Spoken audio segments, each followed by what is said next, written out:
హైదరాబాద్ ఉప్పల్ మైదానంలో టాస్ ఓడి sun Risers batting చేసినప్పుడు ఇక సన్ రైజర్స్ హైదరాబాద్ విరుచుకుపడ్డారు.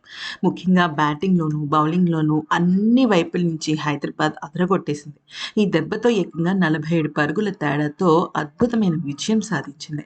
ఈ దెబ్బకి పాయింట్ల పట్టికలో పెను మార్పులని చెప్పొచ్చు. ఇప్పటివరకు ఆడిన 7 మ్యాచ్‌ల్లో 4 గెలిచిన హైదరాబాద్ మొత్తం 8 పాయింట్లతో మూడో స్థానానికి చేరుకుంది. దీనివల్ల రాజస్థాన్ రాయల్స్ ఒక స్థానం దిగజారి 4వ స్థానానికి పడిపోయింది.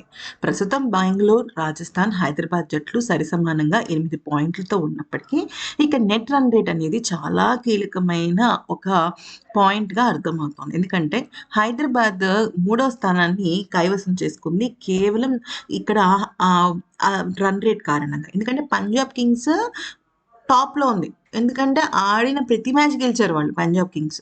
అసలు వాళ్ళొక రికార్డ్.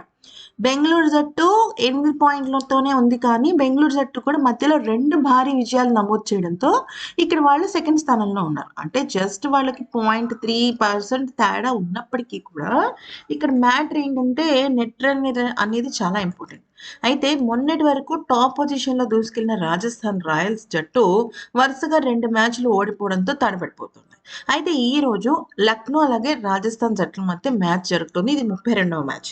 ఈ మ్యాచ్‌లో కనుక రాజస్థాన్ జట్టు గెలిస్తే ఇక్కడ మళ్ళీ హైదరాబాద్ జట్టు కొద్దిగా కింద పడొచ్చు. అంటే ఇక్కడ పాయింట్స్ చూసినట్టయితే రాజస్థాన్‌కి, ఎస్ఆర్‌హెచ్‌కి 2 జట్లకి 8 పాయింట్లే ఉన్నాయి. సో, ఇక్కడ నార్మల్‌గా గెలిచినప్పటికీ కూడా నెట్ రన్ రేట్ విషయంలో రాజస్థాన్ జట్టు అక్కడే ఉండొచ్చు. లేదు భారీ తేడాతో గెలిస్తే మాత్రం ఎస్ఆర్‌హెచ్‌ని బీట్ చేసుకుంటూ థర్డ్ పొజిషన్‌కొస్తే ఎస్ఆర్‌హెచ్ ఏమో ఫోర్త్ పొజిషన్‌కొస్తుందన్నమాట. లేదు ఎల్ఎస్‌జీ గెలిచిందనుకోండి. ఎల్ఎస్‌జీ ఎక్కడో 9దో స్థానంలో ఉంది. ఆల్‌మోస్ట్ 4 పాయింట్లతో. ఎందుకంటే 6 మ్యాచ్‌లు ఆడి 4 ఓడిపోయారు వాళ్ళు. ఇప్పుడు లక్నో జట్టుకి ఈ గెలుపు చాలా కీలకం. ఇది కూడా ఓడిపోతే మాత్రం ఇంక వాళ్ళు ప్లే ఆఫ్ ఆశలు టోటల్‌గా గల్లంతయిపోయినట్టే.